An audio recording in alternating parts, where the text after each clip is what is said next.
Welcome back to the channel, guys. So today I'll be installing the Chevron pattern porcelain mosaic tiles.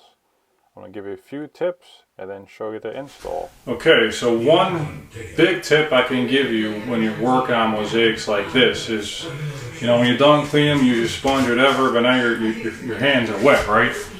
So if you go to pick up this sheet like this and you're touching underneath of it, what's going to happen is you're going to get the bottom of the tile wet, and this is porcelain, so it absorbs almost no water.